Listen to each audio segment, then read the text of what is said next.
It was my first experience of ego death. I was a child. I had no idea what was happening. I definitely had no fucking reason playing around with that much mushrooms. It was kind of bad. I had a really bad time. I had to call my neighbor over who was a nurse. I was naked in the corner of my bathroom, just fucking tripping balls. I drank a bunch of energy drinks too before I ate the mushrooms, and they were red. So halfway through the trip, I started vomiting this thick red mucus type fucking stuff, and I was freaked right out thinking it was blood. So I'm like, oh my god, I'm dying. I ate so much, it's killing me. And yeah, it was horrible. The following video does not glorify drug use, but instead, it intends to educate people and create awareness leading to harm reduction by discouraging the abuse of drugs, and maybe even harm elimination by discouraging drug use altogether. This video shows some of the effects psychedelic substances can have on the mind while also highlighting what causes those specific effects or outcomes. However, with that being said, these are random people. Please don't make decisions based on what they say without your own due diligence, and also take note that these substances affect everyone differently, especially those with pre-existing mental conditions. So you talked about your first ego death. Was that your third trip? Was it? That was the 14 grams.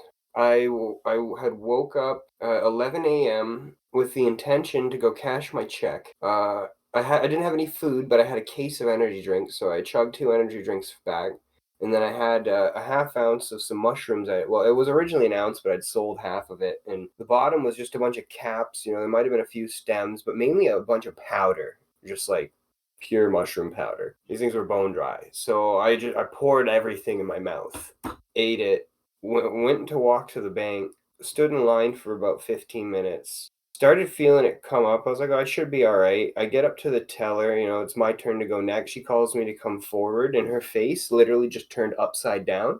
So I turned around and walked out. How long into the trip was this? Maybe half an hour at most from the moment that I ate the mushrooms. And what form did you eat them in? It was just dry mushrooms. And you were also on a bunch of caffeine at the time, right? You drank all those Yeah. energy drinks. Well, what was your intention going into the experience, or what did you truly want out of it? I don't even know, honestly. I was a dumb kid. I'd been holding on to them for a while. I'd also just got my fucking tonsils out like 2 weeks prior. So I had them for a while and really like had been wanting to do them. And all my friends kept buying them from me and eating them. And I was super jealous. So, it was a day off. I didn't have school or work or anything. And I woke up and I was like, I'm eating these mushrooms. I have to get my money and I had stuff to do. But the first thing I wanted to do was eat the mushrooms, which was a bad fucking idea. That was where I started with the bad ideas, and it just got worse and worse. And ended in just like one of the worst possible outcomes you can ever have on mushrooms. Close enough to a psychotic break that like I almost went to the hospital. I walk back from the store. I'm calling my friends. I'm like, because we had all broken off. A couple of them had eaten some of the mushrooms they had from me too. There's a girl with me that we've had an on again, off again relationship since grade 9. She actually just moved out to Vegas to be with her boyfriend. I'm very happy for her. And a friend that he used to be very close to me, I considered him like a brother, and now we don't talk at all. He's not a very savory human being. Anyway, I was calling them like, all right, this is not going very well. Let's meet up. I'm having a bad time. So I get back to my house, still alone at this point. I laid down, I think, in my backyard at this point, and just the whole world was like spinning around me. It was almost like I was stuck in a tunnel, but instead of going through it, I was in like a gyration or something, and like the whole world around me was still in this tunnel being spun, and everything was just super strange. I was very nauseous.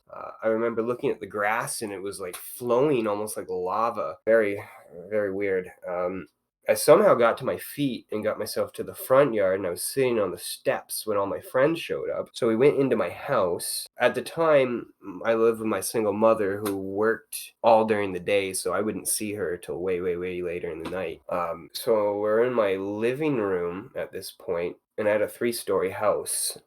My bedroom was the whole entire 3rd floor. So we're in the living room on the 1st floor, right when you walk in out of the front door from the outside. And I'm sitting in my chair looking at the TV. And I just remember the entertainment system in the TV just rising, and the top of it folding over itself, coming towards me like it was like melting, and everything around it was just melting. That was pretty bad too. So then I decided to switch myself around so my feet were up at the headrest and my head was near the floor, and I was staring up at the ceiling for a little while. I remember just tripping out, having all these visuals, and that time it wasn't too bad. Then I had felt like I'd come down enough that my friends had other things they were gonna go do, so they left me again, and that's when it got really bad. So that's when I started getting very cold and shaking. So I got into the shower, and as I'm trying to get into the shower, I'm looking into the mirror, and I couldn't stop looking. It was like when my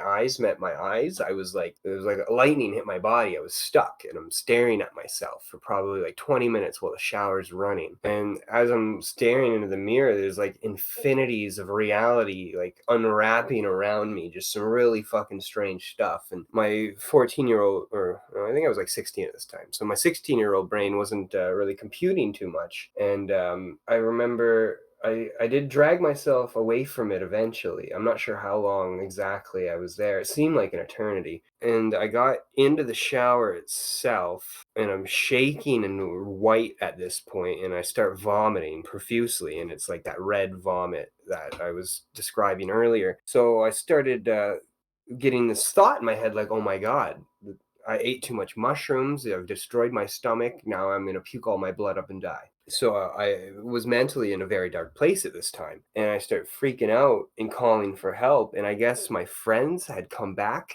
at this point, and they had heard me in the bathroom screaming.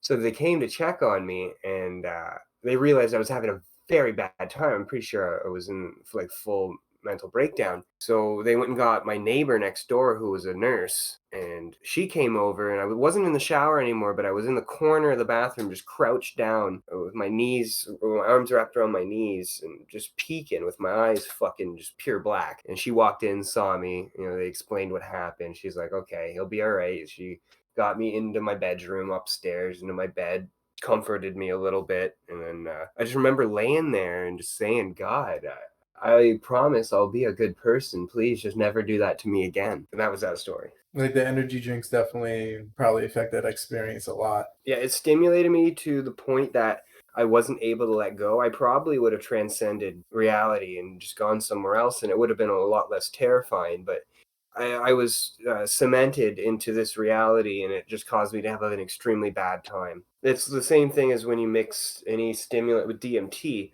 It will almost tear you in half and drag you through hell. What else do you think might have contributed to that experience? Oh, definitely my mind state. I was very unsure of a lot psychologically too. Like I was always worried about this and about that. There's a lot of things wrong with me at the time. There's a lot of factors to why that was bad. My frontal cortex wasn't even fully developed. I shouldn't have been eating a half ounce of mushrooms. And I guess after that experience ended, well, what longer term effects did you experience? I completely changed my life around. I had some mental clarity after that. I disassociated with some friends. For a while there, I disassociated with reality entirely. It was just I go through cycles where like I'll just research and not talk to anyone, even my closest friends. I just completely detach. But it it definitely was one of those driving factors towards me being where I am today. And that change from a negative human being to a good one. It's good that you were able to, come back from that in a good way. Yes. I know you've had other ego deaths as well since then, right? But I was able to understand them and move through them more. Nowadays, it almost doesn't even affect me. It happens still, and somewhere subconsciously, I realize that. But it's almost like, I don't want to sound facetious, but like it's almost like I am egoless. I'm not. Obviously, it's there, but it's the way my transitions work. I find coming back to be more jarring than going away.